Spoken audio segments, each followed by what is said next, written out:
This is for the tournament April 7th through the 10th.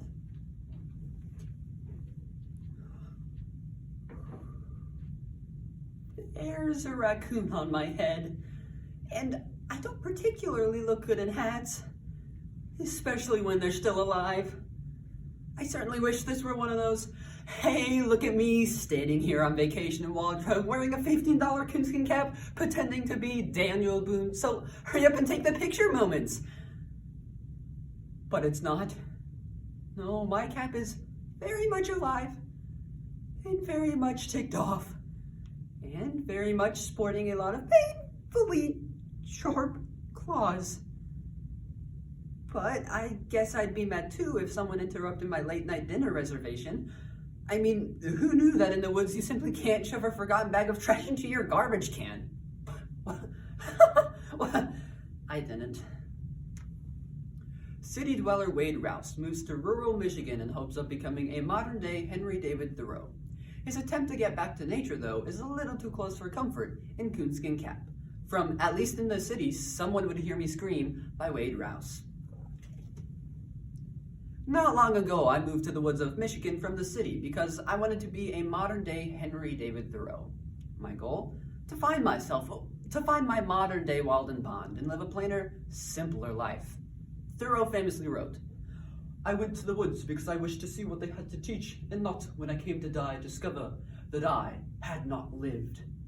And he's right. The woods have already taught me something of great value. I am going to die! Specifically, I'm going to die after being disfigured by a raccoon. But at least I had a life-changing epiphany, albeit a bit too late. The epiphany? Never go to a place that doesn't have a Starbucks within arm's reach, or you might find a wild animal clinging to your scalp. The raccoon digs its claws into the side of my head and begins to burrow like it's trying to bury an apple into the middle of my brain.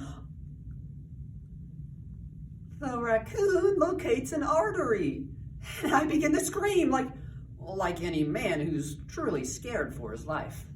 Help! Can anybody help me? There's a raccoon on my head!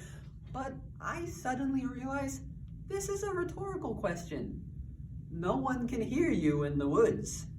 In fact, my yells simply echo off the surrounding pines, the voice coming back to me is sounding a whole lot like Drew Barrymore right before she gets off at the beginning of Scream.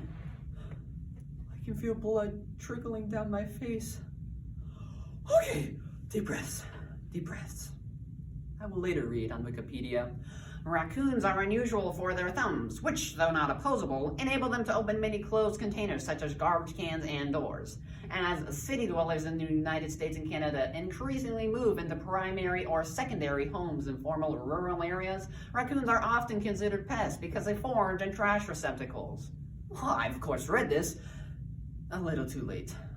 However, I'm a child of the 70s, which means I didn't really have to read to learn anything, I just had to watch TV. And that's when it hits me. The solution to my problems. What would Lucy do? Well, Lucy would fight back in some wacky chocolate factory, grape stomping, vitamin vegemin way. So I grabbed the garbage can lid and the flashlight and I whacked the raccoon, taking part of my Tibble along with it. But the coon doesn't budge. It screeches and digs its claws more deeply into my skull. It's those thumbs. They may not be opposable, but I swear this thing could hitchhike. I drop the flashlight in the garbage can lid and desperately try to grab the raccoon with both my hands. It latches onto my left arm. I pull an armful of fur off the frightened beast, and it hisses at me. Let go, you stinky little booger. These words sober me instantly, as I remember the night in the city not so long ago when I yelled exactly the same phrase at a man who tried to snatch the handbag off the arm of one of my best friends as we left a downtown nightclub. That night, in desperation, begging for Lucy's guidance, I dinged from my jean pocket the only two items I had to thwart the would-be criminal. My tube of Burt's Bees chapstick to use as a mock knife, and my spearmint breath freshener to use as a makeshift pepper spray.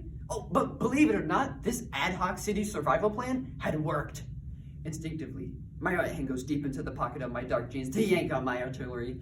My furry nemesis suddenly grabs my upper lip, and the pain shocks me back into reality. I square the breath spray up as best I can in the dark, and then I spray! Twice! Well, because that's what I always do to ensure freshness. The coon squeals, bites me on the hand, and then grabs my lip balm. I release the breath spray, the raccoon releases my arm, and sprints into the deep, dark woods. The little bandit blinded temporarily, but now sporting surprisingly minty breath. Thank you, Lucy, thank you. And just like her, I start to cry. Weep, really, like only Lucy can weep, out of panic and terror. What would Lucy do? Well, right now the director would go, cut, and she would go off to her trailer and start writing tomorrow's script. I am not so lucky. As I stand in the dark, I realize I brought all of this on myself. I wanted to live simply, like Thoreau. I wanted peace and serenity. But I think I got rabies instead.